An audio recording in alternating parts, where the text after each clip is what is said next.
And then we'll get back into it. So after FIP's presentation, I'll do a quick presentation on possible blockchain applications. Then we'll have questions and answers and discussion. So if anyone has any questions during the presentation, to put them into chat there, and we can ask the participants. So just a lot of people will probably be aware from the first webinar anyway of the BLAST project, which is an Erasmus Plus project, which the aim is developing non-formal learning program to enhance youth engagement on sustainability issues. So last week's webinar was on the first 2 of the 6 topics. So that was climate change and biodiversity loss. And today we're going to continue on with the next 2, natural disasters and air pollution. So they're the 5 partners that are involved in the project: IRC, ISQ, FIP in the city, and ISMEC in Turkey. So just what has been done is the BLAST curriculum has been developed and is continuing just to be finalized, and the development of a non-formal education methodology, and a learning program, which is the BLAST learning program, which was delivered in the pilots, and one part of that was the development of the videos, 6 videos on the different topics. So they're the links to the 2 videos for these 2 topics that we're discussing today, and I'll copy those in the chat for everyone to have a look at later. And then the BLAST program has been trialed in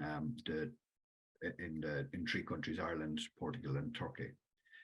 So I was going to give a quick overview of the 2 topics before the presenters will go into more details, but kind of we'll say where things are from a kind of global picture.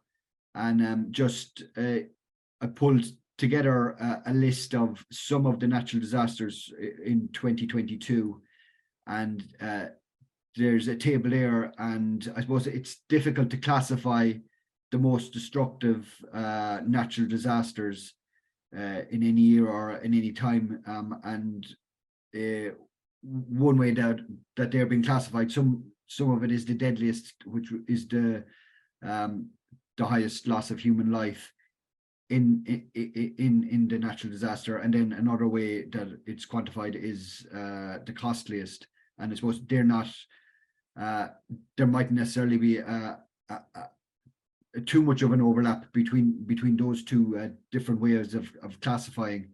So you can see some of them do occur on both tables, like the floods in Pakistan last year was the deadliest and the highest loss of life last year, and also one of the most costly natural disasters. I suppose then there's other ways, like that deadliest refers to the loss of human life, whereas the loss of animal and biodiversity life could be a lot higher. Like, so you had in 2020 massive wildfires out in Australia. 10 million hectares were burned, and that would have been a massive biodiversity loss of life, even though it wouldn't have been classified in there wouldn't have been lots of human life lost in that one in comparison with some other natural disasters. So how to quantify the destruction, I suppose, depends on what framing is going to be put on it. But I suppose so then, like, even the wildfires in Europe didn't make either of those lists last year, even though it was the second worst wildfire season in Europe last year. It still wouldn't have made that, although, well, drought in Europe would have been connected with that as well. And I suppose one thing that's kind of interesting is that, like, and I'll show it on the next slide, is that we're trying to make things less worse. So, like, we already have baked in some increase in in climate change and global warming, but it's to try to lessen the damage that these impacts are doing. And I suppose, obviously, some of the natural disasters that we'll talk about today and that are listed on that slide, they aren't impacted by climate change or environmental issues like earthquakes, and that they wouldn't be directly, but then lots of the other ones are, and we'll see that on the next slide. This was a quote from one of the IPCC lead authors, Richard Allen. "You're promoting moderate extreme weather events to the Premier League of extreme events with further temperature rises." So with every degree in rising, we're going to exacerbate some of the issues that are causing, and these three images illustrate that. You can see that some that might be kind of small, but like for the first of the images, the heat wave events.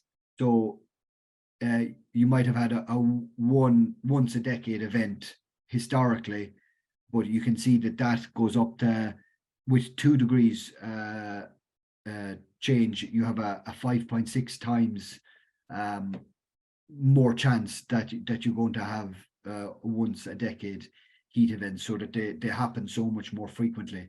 And it's similar, I suppose, that's linked to as well the once a decade crop drought events. And also then the last image there is the once a decade heavy precipitation events. So that's increased flooding. So at 2 degrees, you have a 1.7 times more likely chance of having big rainfalls, and increasing the risk of floods as well. So it's just, I suppose, it's that concept of trying to,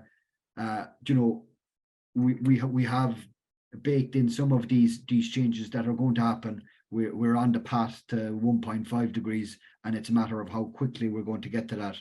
But we have to stop. We have to do our best to try to limit it to that at this stage, and not make it worse, because you can see that it gets the more increase in temperature, it gets increasingly worse. So then, just with air pollution, it's listed as the 4th leading cause of death around the globe, around 7 million early deaths, and there that it caused 1,200 children to have premature death each year, and it's linked to an increased risk of dementia. So I think that's just some of the bigger picture stuff. So I'll hand it over now to Elif to present on natural disasters. And yeah, again, if anyone has any questions, to put them in the chat. So Elif. Yeah, I am here, Owen. Thanks so much. If you can see the screen, because I'll just share it, I'm going to start. Perfect. Okay. Hello, my name is Elif. I work as a head teacher at İSMEK Institution of Istanbul Metropolitan Municipality. Our institution is working on natural disasters and ocean health issues in this project. Today in this session, just like Owen said, I will talk about how we handle the issue of natural disasters, and I'll be talking about our pilot process. But before I start, first of all, let me say that for holding this seminar on natural disaster, there was a major earthquake in 11 cities in eastern Turkey on February 6th. Unfortunately, thousands of people died and hundreds of thousands became homeless because there was a great destruction because of the earthquake. Its scale was about 7.7, so that was a massive one. Turkey was going through a very difficult time. Therefore, the participants were very interested in the content of the seminar because we were talking about natural disasters and especially we talk about the earthquake. At the beginning of the presentation, I can give you a brief introduction what we did and how we deal with natural disasters. We gave a seminar to the young participants. We aim to raise awareness about them among young people. Before the natural disasters were introduced, the participants were asked questions and we let them have some brainstorming process. Also, we observed whether they know about natural disaster happening in our country, because we have faced a lot of natural disasters so far and we will for sure. And then we also mentioned the common ones in the world, in Europe and in Turkey. After that, we talk about what to do before, during, and after natural disaster. But before we talk, we ask the students if they know what to do or not, so that we just try to discover their readiness. At the end of the process, we watch the video of the project. We talk about blockchain and how to integrate blockchain into this process. And finally, we carried out the pilot with the participation of young people. You can see on this page, we mentioned some topics at the seminar. What is a natural disaster, types of them, what to do before, during, and after them. We also share some data. We mentioned the institutions in European Union combating natural disasters, and we talk about how to use blockchain. The first and the second titles, before we start the lecture, in order to discover the readiness, participants were asked some questions. You can see the questions on this page. What is a natural disaster? How many different types of them can you name? What are the causes of disasters? And do you know how they occur? After receiving the answers of participants from the young people, as you can see on the page, we show them some pictures and we try to explain the natural disasters, their types and causes and how they occur. We especially talk about the common ones in Turkey. For example, in here also you are able to see some examples from landslide, avalanche, the forest fire, flood, and earthquake. As I told you before, we see a lot of natural disasters in this country, and the last one was very severe for us. I will move on. Okay. The next step was about what to do before, during, and after a natural disaster. In order to discover the readiness, students were asked what to do before, during, and after them. We also let the students share their experiences. After the earthquake on February 6th, people, not just from Turkey, but many countries, arrived at Turkey to save some people from the destroyed buildings. And we also talked about that. And also there were some students who was affected by natural disasters. There was one who affected by landslide and also earthquake. We let them share their experiences with us and with each other as well. For example, I am not going to talk about that in details, but just for an example, let me show it to you. As you can see in here in details, we talk about that. What to do before an earthquake, during an earthquake, Also, we practiced this at the seminar hall, and what to do after an earthquake. This was very useful for students because they need to know what to do, especially during the earthquake, to save their lives. For the next step, we share some data about most common disasters worldwide, and also we talk about the countries with the most frequent natural disaster. And also, we mention institutions combating natural disaster in the European Union. We also talk about the ones in Turkey. Then we moved on with blockchain. We watched the video of the project, as I told you before, and then we talk about how to integrate blockchain into this process. We show some some examples from blood donation, and then we agreed that maybe for tracking donations, blockchain will be very useful. Because not only from Turkey, but from many countries of the world made donations such as clothing, food, drinks, and medicine. However, we couldn't keep track who received this donation. But if we were able to use blockchain, we would be knowing who received that and where our donations went. So it was agreed that the blockchain system would be useful for tracking donations. Finally, you can see some photos from our pilots. We were at a seminar hall at a school of İSMEK institution. We got together with young people.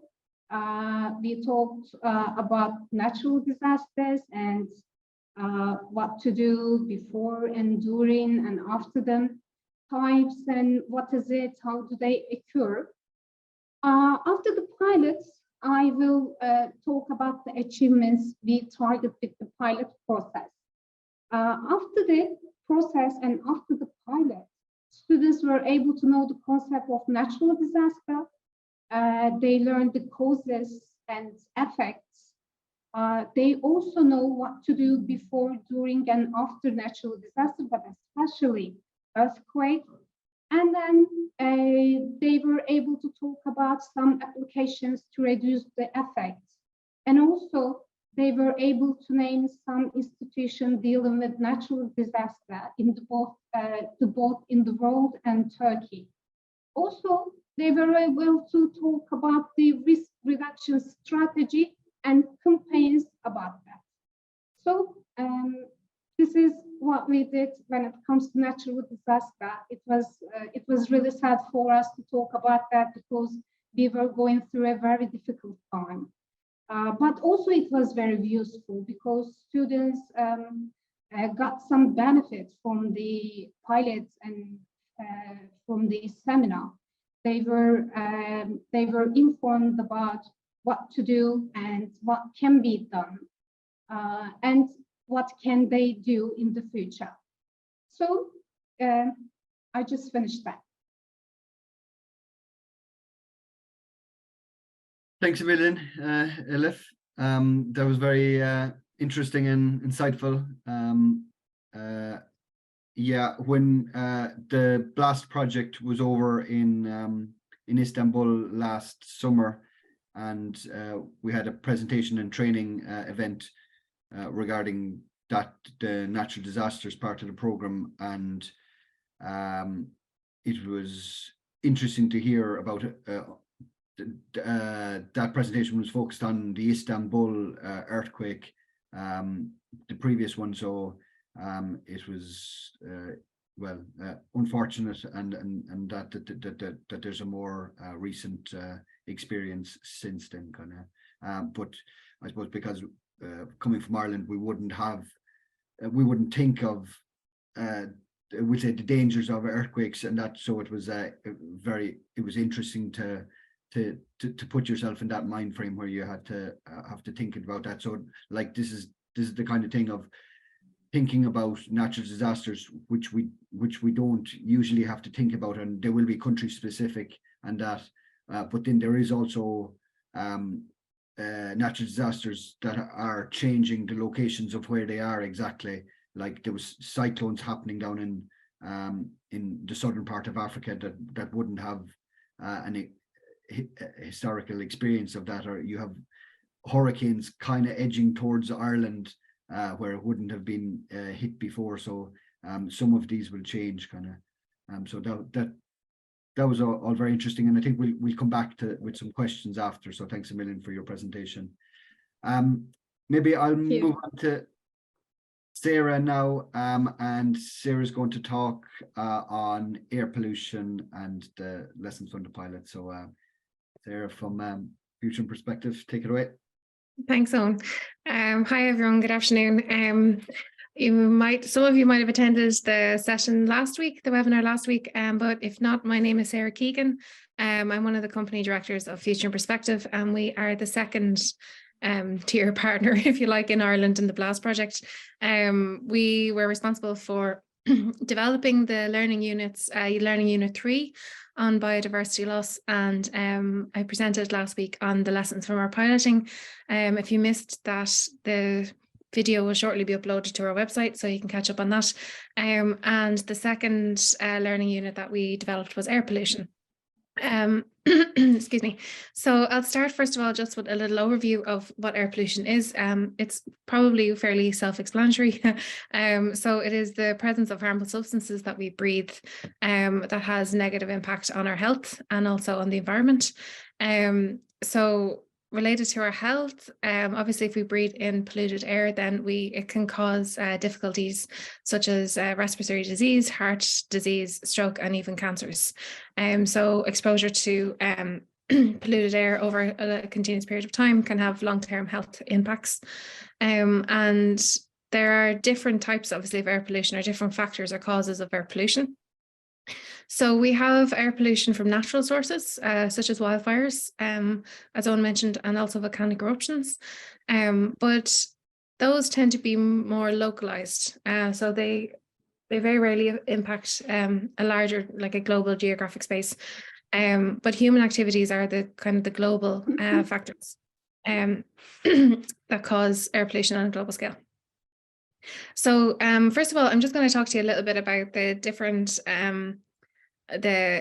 causes of air pollution and then how it impacts our health.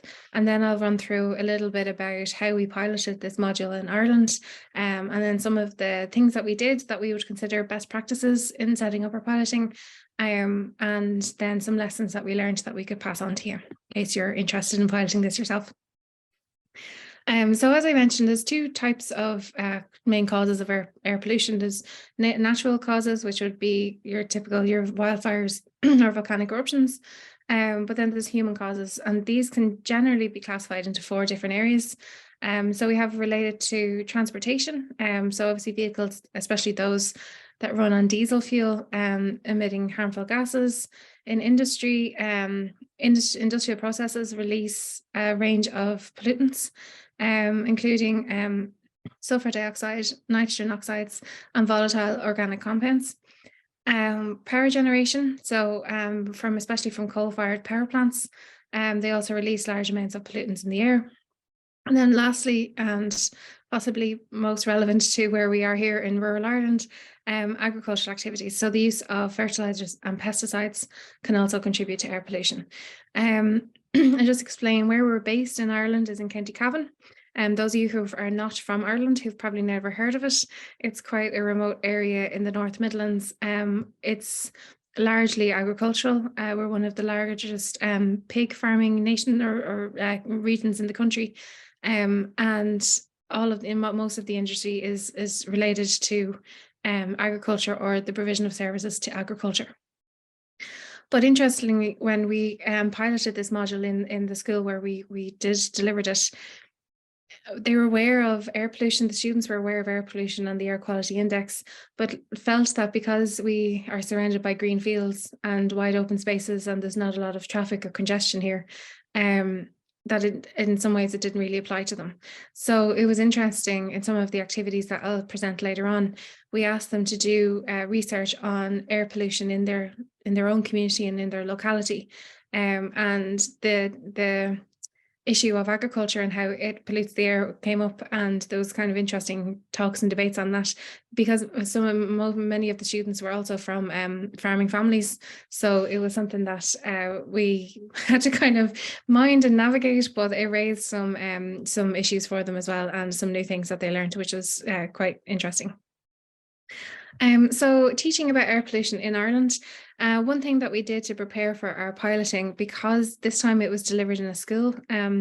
Remember last week I presented that we delivered one session with 15 students in a formal higher education or kind of further education college, and then a second session with 15 learners in a non-formal education setting. For this piloting, we had one group of 30 students, and it was in a school. They were engaged in transition year, which is kind of like a non-formal year within the formal school curriculum in Ireland. It's where you transition from junior cycle, second level, up to senior cycle, and it's in between. It's after your first major exam year, and there's this kind of year that is transition year. It doesn't have a formal curriculum, and it's open for students to learn different skills, do maybe set up a small business, learn more about the environment, learn a different language. So they're kind of an ideal group to test the BLAST resources with. So this was delivered with Loreto School in Cavan, and it's an all-girls school. And before we put together the program for this piloting workshops, we consulted with the school, with the transition year coordinator, and they were telling us that they use, they're part of the Green Schools Initiative, which is run by Ann Tashka. They're a national organisation for conservation of natural environment. And they use something called the Air Quality Toolkit. So they were aware of the AQI, the Air Quality Index, and they had already used this tool kind of quite extensively in different class projects that they were running about sustainability and the environment. So there's a little bit here about the toolkit, just in case you're interested in looking at it yourself. The aim of the toolkit is not only to raise greater awareness of local air quality, but also to highlight how actions in daily lives can have an impact on the air that we breathe. And then to also try and spread the message beyond the school, so into the homes and wider population, through the pupils telling people about it, basically.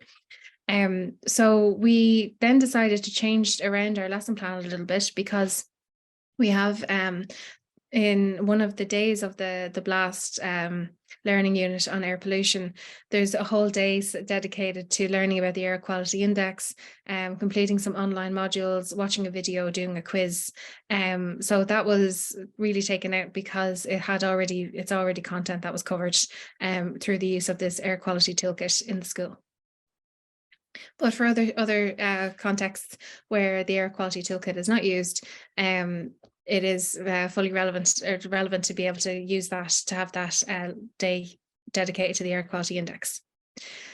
So a little bit then more about the BLAST learning unit on air pollution.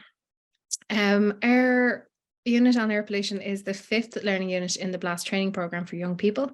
It aims to support young people to understand the causes, signs and impacts of air pollution on the environment and of human health. And it does introduce the different causes of air pollution, and also helps young people to identify the impact of air pollution on their health, and then on the health of their communities, and also on the natural environment. So for those of you who saw the biodiversity loss webinar last week, you would see that we targeted the biodiversity loss topic on a local level first, and then on a global level. The focus of our piloting on air pollution was very much centered on local level. I think a lot of the students were already aware it was a global issue. People obviously said that it was more of an issue in major cities, in industrial powerhouses like China. The smog in China became a topic of conversation. But we were trying to bring it back to our own behaviours, our own actions, and then the quality of the air, and what contributes to air pollution, even in our rural communities in County Cavan. So these are obviously then the aims. This is what we aimed to do in the learning unit, was to provide young people with the knowledge on more about the causes and impacts of air pollution on their health. So in order to achieve these aims that we set ourselves at the start, and to achieve the learning outcomes, we developed a series of different types of non-formal learning activities, and a selection of these were piloted with the transition year students in Loreto and Cavan. So first of all, we had some group work activities to engage young people in creating their own poster and visual materials to raise awareness about air pollution. So they were allowed to, or they were kind of asked to either create a poster around the causes of air pollution or the impacts of air pollution, or what you could do to fight or to kind of stop air pollution in our own communities. We also have the video course that we produced as part of this learning unit, which ties air pollution and blockchain. This was shown at the start of our workshop, but we also then included other videos with case studies and different examples of the causes and impacts of air pollution. There's a video also on the air quality index. So like a selection of these were presented in the introduction of the workshops, and then the teachers were given access to the lesson plans to do further sessions that weren't covered in our piloting. As I mentioned, we had some group research tasks. So we were trying to, again, put the focus on local causes or factors which impact air pollution, and also what's being done locally to address air pollution. So this was a group research task so that the students would go off and research for themselves what the main causes are and what's being done locally and nationally, and then to kind of informally present back through oral presentation to the rest of the group. We had the quizzes that were there obviously to reinforce what's been learned, but we didn't get a chance to actually test the quizzes in the piloting. These were some of the resources that were given to the teacher afterwards as a follow-up. And then finally, it was linked to, we had a debate which links air pollution and climate change, and it looks at the relationship between air pollution and climate change. Air pollution being a contributor to climate change in some ways, but also a result of climate change. So we looked at that relationship through debate, but you'll see in the next few slides, it turned into more of a group discussion than a debate, because there wasn't ample time for people to research the topic well enough to feel that they could take a stance on it either way. But by linking it to Sustainable Development Goal 13, which is to take urgent action to combat climate change and its impacts, we were able to establish the link between air pollution and climate change. And we were also able to introduce a little bit about the kind of the global challenge of combating air pollution. So, yes, so piloting this unit. So like I said, we piloted the BLAST learning unit on air pollution in Loreto, which is a second level school, all girls school in County Cavan, in Cavan Town. We had 3 hours with 30 students. So the program is 5 days. We wanted more time, but around that it was piloted in March, and there was a full program. They were having a school tour, and a production, like a play, was being prepared, and it was approaching Easter holidays. So all of those things kind of worked against us. We have been invited back to do a follow-up session with them, and that will take place next week. So we have a date on the 18th of May to do more of the workshops with BLAST, which we're delighted about, but it can't obviously be included here because it hasn't happened yet. So we've had 3 hours with 30 students. The workshop started with an introduction to air pollution, and we played a short video from the lesson plan, and then we also played the video on air pollution and blockchain. So there was an awful lot of interest in, more so than even with the biodiversity loss, there was a lot more interest in blockchain this time around with this group of learners. Our trainer Keith said possibly because the link between tracking air pollution and blockchain seemed more in some way tangible to people who don't know a lot about blockchain. But they did have a lot of questions about blockchain that Keith is not an expert on the topic. So he wasn't able to really further expand on other than what was included in the video, and some of the resources we have in the lesson plan. So one of our recommendations you'll see later is that if you are delivering this and you know somebody who knows someone a lot about blockchain, or who is an expert on blockchain, it would be great to have them in the room with you just to answer those questions, because there was an awful lot of interest in that aspect of the course. So after the initial presentation of the topic and then playing some of the videos, they split the group of 30 up into 3 groups of 10, and we had 3 facilitators. We had Keith, Zainab and Humaira, and each facilitator had a group of 10 students. Students then worked across with 3 workshops that ran concurrently at the same time, and they all had 50 to 55 minutes, just a little less than an hour, to complete each activity. The activities for the 3 workshops were taken directly and adapted from the activities that we've included in the lesson plan. So station 1, or session 1, if you want to call it, was a poster making activity. We didn't, because of the shorter time and we didn't have the resources to bring laptops for everybody, we adapted the activity. So instead of using Canva to design a poster online, they used art materials and designed a poster to raise awareness of air pollution and the air quality index. Excuse me. The second group, or the second station, was looking at this debate that was really more of a discussion about the links between air pollution and how it contributes to climate change, and the relationship between air pollution and climate change. And then also a little discussion around Sustainable Development Goal 13. And then finally, the last group, they had a flip chart, and they did discussion and brainstorming on the causes of air pollution and possible solutions to combat air pollution in County Cavan. This was the group, or this was the station, if you like, where a lot of the discussion about the impact of agriculture on air pollution came up. So a little bit about then the best practices, or what if we were doing this again, this is what we did in our piloting that we thought worked very well. So we did pilot the curriculum with a large number of students at one time. And from our experience, it made sense to divide the learners into smaller groups and then to run these concurrent sessions. It added, from the feedback I received from Keith, it was that it added more engagement in each session because it was time bound, because the students knew, well, I'm only with this facilitator for this amount of time, and then I'll move on to the next. But actually as well, it added a bit of a more excitement, a kind of energy in the room, because students couldn't help but wondering what was going on in the next group and wanting to get there, but also wanting to know what was going on here.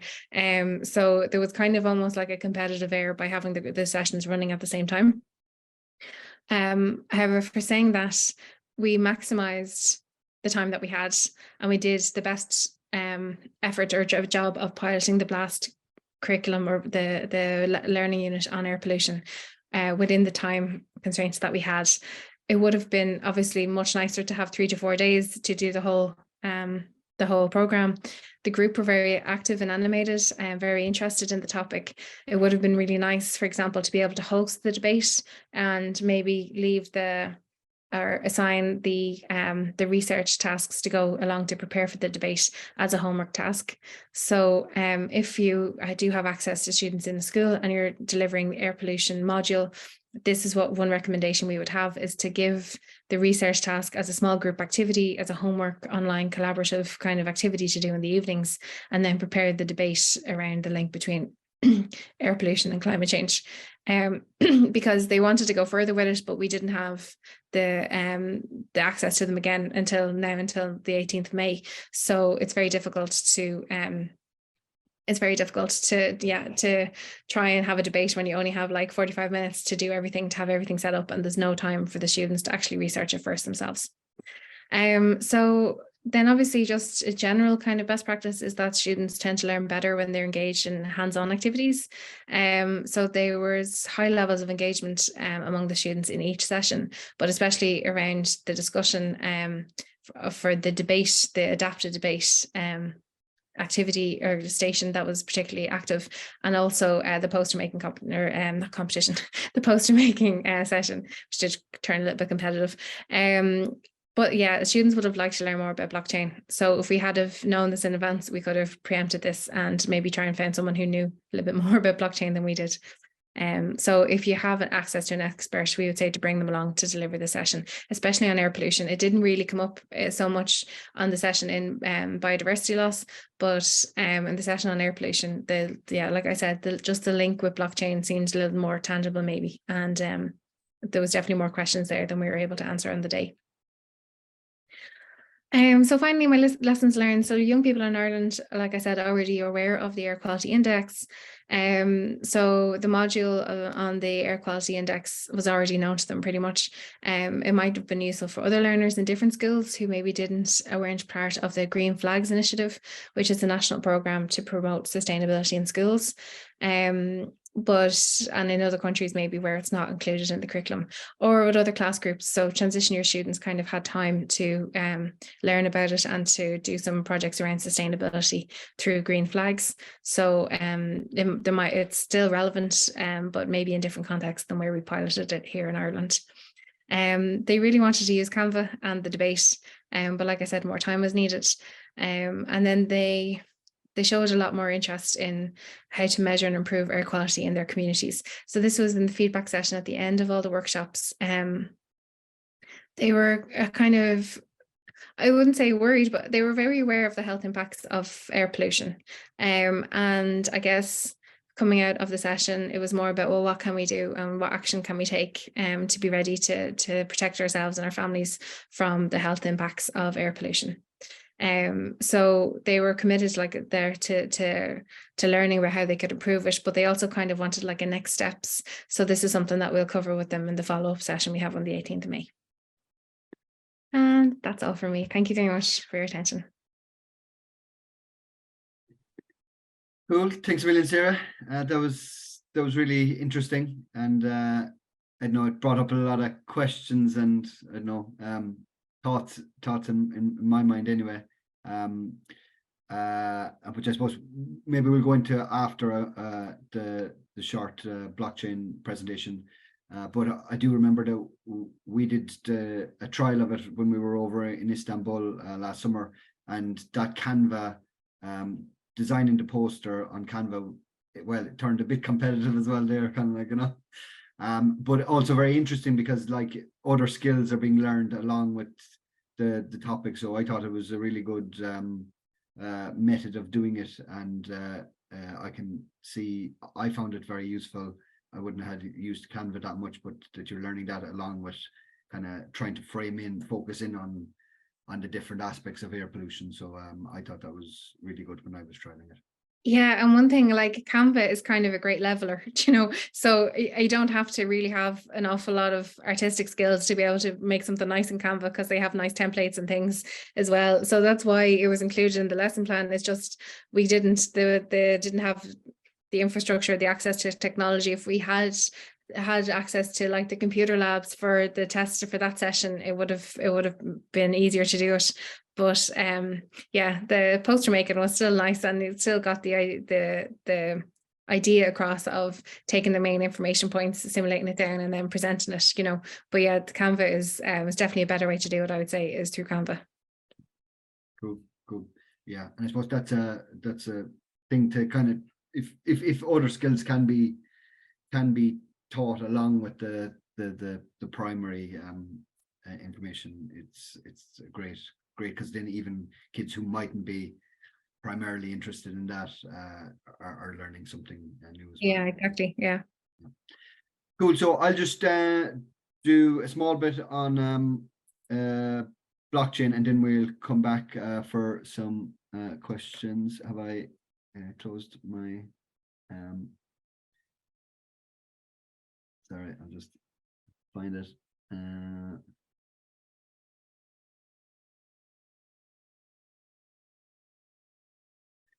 So I hope that's sharing now. It just went missing for briefly. So what is blockchain? So I ran through this last week, but just for anyone who wasn't on it. So it would be distributed ledger technology. So if you think about it as a ledger, which would be a record, but this record would be immutable, which would be non-challengeable. I suppose the different properties of it are that it's programmable, that it can change, it's secure, anonymous, unanimous, so that there's an agreement on how it's what the record actually is. So that makes it hard, or very hard for corruption to be in the system with it, because all the nodes must agree what the record actually is. It's time-stamped, immutable, so that means any validated records are irreversible and cannot be changed, and then distributed. So that's an important part of it, that it's not a centrally controlled technology.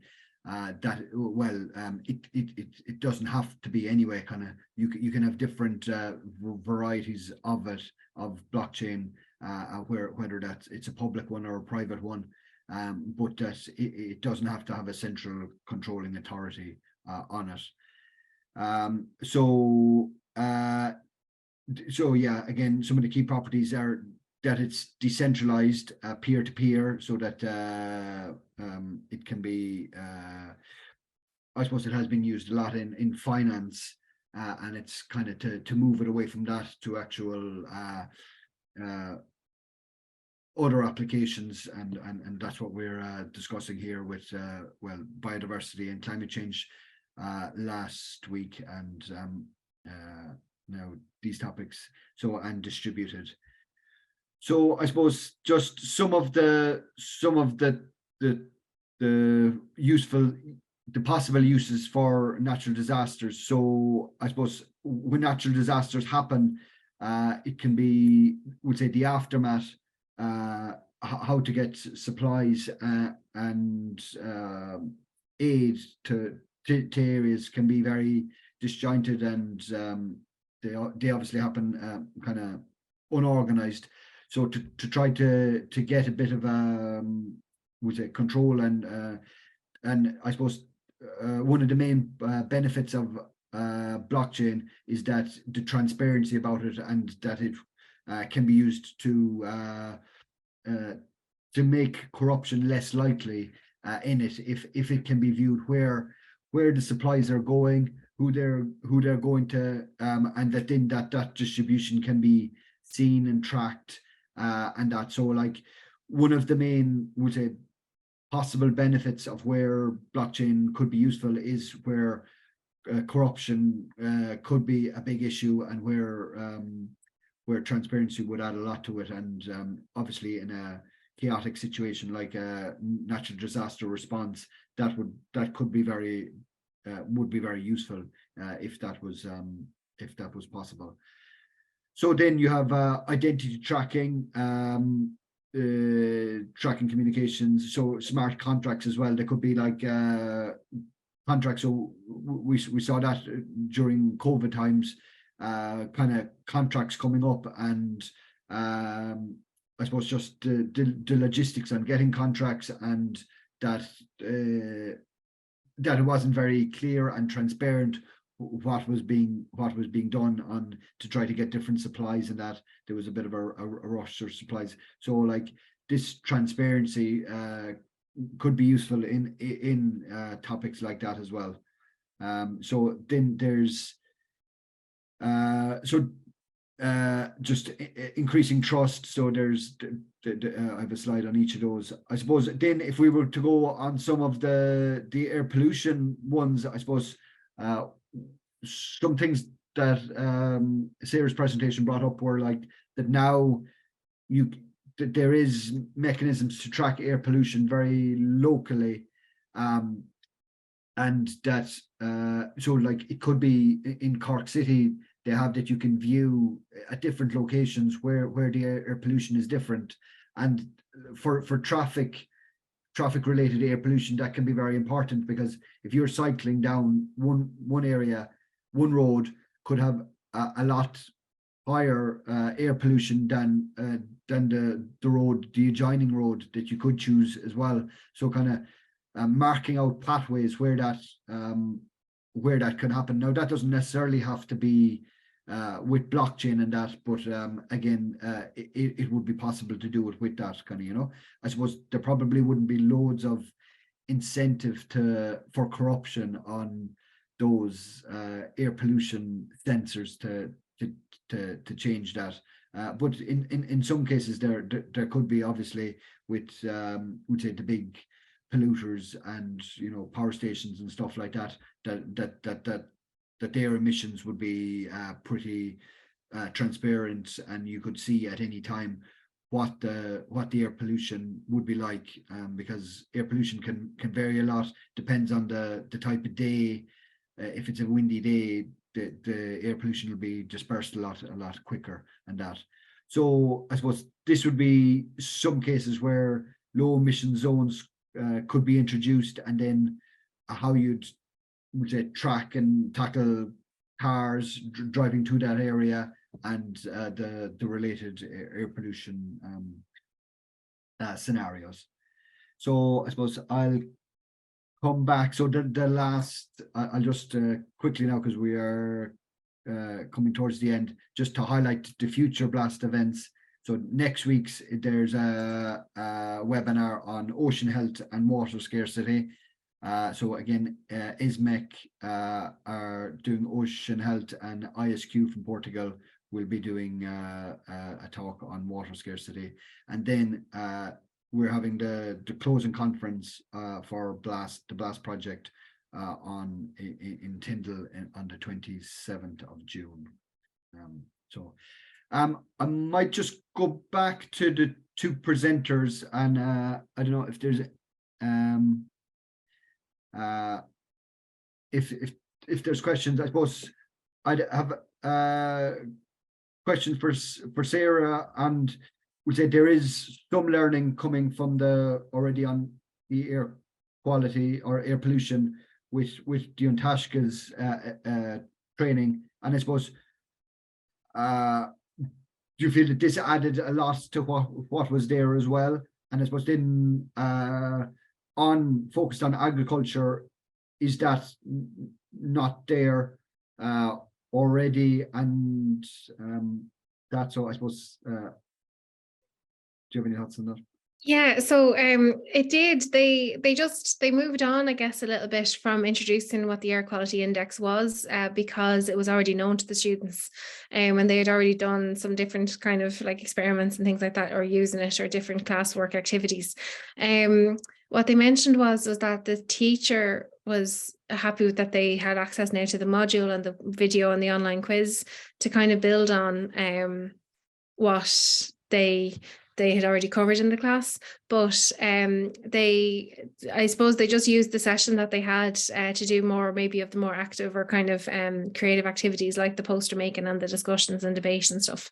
But yeah, it didn't take away from the fact that they already knew what air pollution was, and they were aware of the air quality index. You know, I guess for agriculture, like it is. They know it's a pollutant in a way. They know it has, you know, there's a lot of, but really a lot of the discussion, they said it was more around how it pollutes like groundwater and the impact it has on the lakes and stuff, because, you know, we've over 360 lakes in Cavan, and a lot of them are bordered by farming land and by farms. So there was a lot, because we had another workshop with them a while ago on of a blue therapy project, which is about being close to bodies of water, and so they had kind of like, there was a little overlap in that way, do you know what I mean? But it was mostly towards how it pollutes the waters of Cavan, really, rather than the air.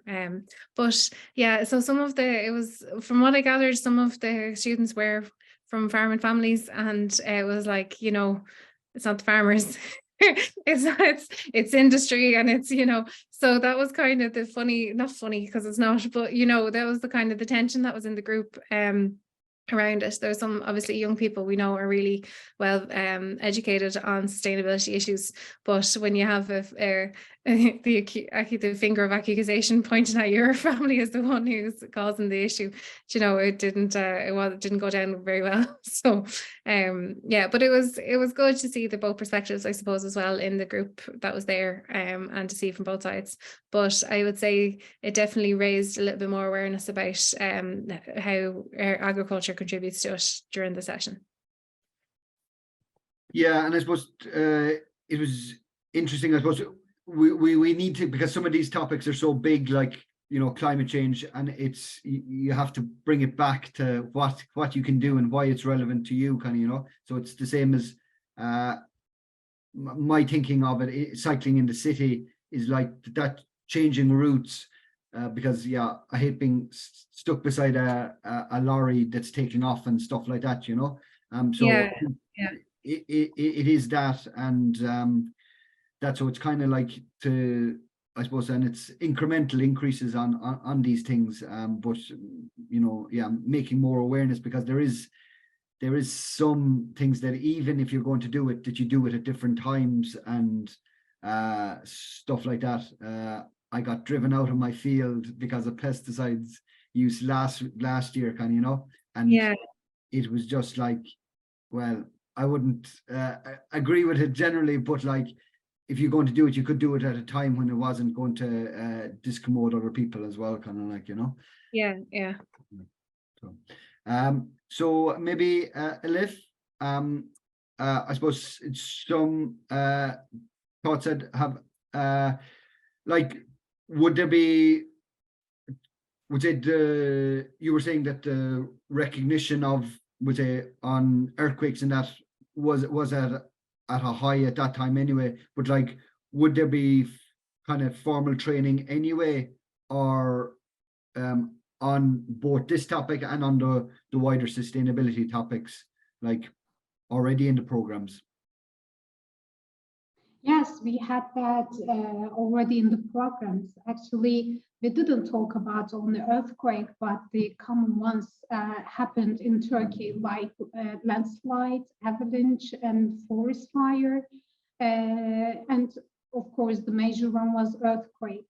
So yes, we did a formal process too. Actually, as a whole country, we were trained what to do during and after earthquake.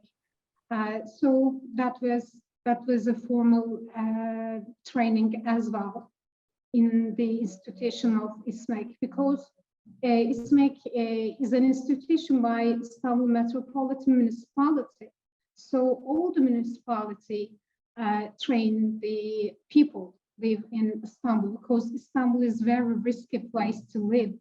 Actually, all over the country, we have risk for earthquake, and when you go to the north of Turkey, it's landslide. When you go to the south of Turkey, it's drought. So we need to be aware, and it was a very good process for us to be well informed about the disasters. Yeah, that's very interesting, and I suppose it's kind of like to build kind of resilience on this, and I suppose we all our, I would say, communities need to build that, like, so if there's going to be droughts and that how are we going to be able to deal with that, and that I suppose a question I'd have on, like, Turkey in general, the engagement on sustainability issues in the youth, kind of, is there good engagement on that in general? And yeah, actually you're right. It is going to be very good engagement for our country, Turkey. But to be honest with you, in Turkey, human effects is really important on natural disasters. For example, when it comes to earthquake or landslide, we build some houses in improper areas. So that's why it's a massive destruction on people. So actually, that's the first thing we should prevent from people building some houses in proper and unsafe areas. If we if we do some changing for that, I think it will reduce the risk and destruction of natural disasters.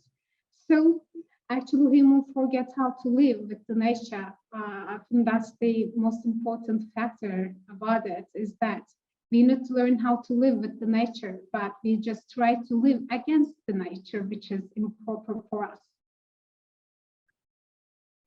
Cool. Thank you. Yeah, like that's in Ireland, we're seeing that as well. You know, buildings in places, maybe some of it was improper planning and some of it is a change kind of. So like, did you have a coastal erosion with sea level rises increasing, and that then buildings becoming endangered, and how they're protected, which areas are protected. So there's big kind of dilemmas and challenges kind of that these natural disasters are bringing. And I suppose it'll be, yeah, it has to be to work on how exactly what's the best methods to sort out all of these. So thanks a million for your contribution. That was very interesting. Thank you. I suppose we're coming to 2 o'clock now, so that's an hour. So we'll finish off now. So again, just to remind people that the next webinar, the last one in the series, is next Tuesday, actually at 1 o'clock. And the registration links are available. I'll see if I can just find it before the end of it. And then just to say that the last the closing conference again is in Cork in June. I just posted the registration link for the last webinar if anyone wants it. And just to say that the closing conference is in Cork on the 27th of June if anyone is able to travel and to get there. So thanks a million again for everyone's time, and I thought it was a very interesting webinar and interesting points and presentations. So thanks to everyone involved in that. So we'll see hopefully a lot of you again next Tuesday for the last in the series. So thanks, Mel. Thanks, Owen. Thanks, everyone. See you. Bye-bye. Bye-bye. Thanks, everybody.